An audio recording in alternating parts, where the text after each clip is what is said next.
અને હવે વાત કરીશું ટોર્નેડોની. ટોર્નેડો વાવાઝોડું આમ તો અમેરિકામાં ફૂંકાતું હોય છે, પરંતુ કુદરતનો અવિસ્મરણીય નજારો જોવા મળ્યો ગુજરાતમાં.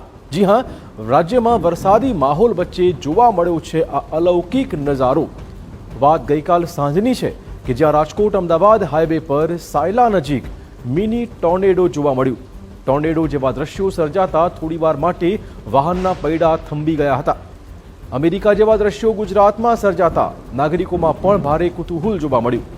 દાવો છે કે મિની ટોર્નેડોના કારણે ભારે વરસાદ અને મસમોટા કરા પણ પડ્યા હતા. દ્રશ્યોમાં જોઈ શકાય છે તેમ જાણે કે આકાશમાંથી વાદળોથી ગૂંથાયેલી દોરી જમીન પર ઉતરતી હોય તેવું લાગી રહ્યું છે.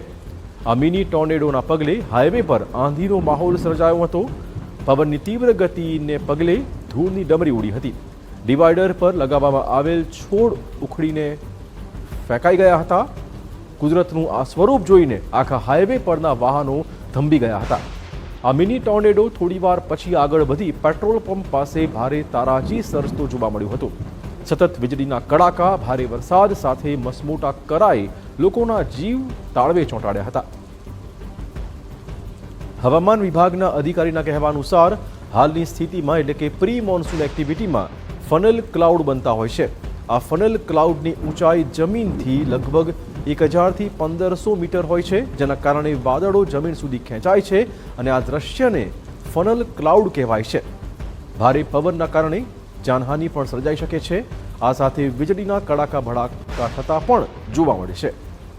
તો આ દ્રશ્યો જોઈ શકો છો કેવી રીતે જાણે કે મિની ટોર્નેડોનું દ્રશ્ય સર્જાયું હતું. અદ્ભુત નજારો મોબાઈલ કેમેરામાં લોકોએ કેપ્ચર કર્યો હતો.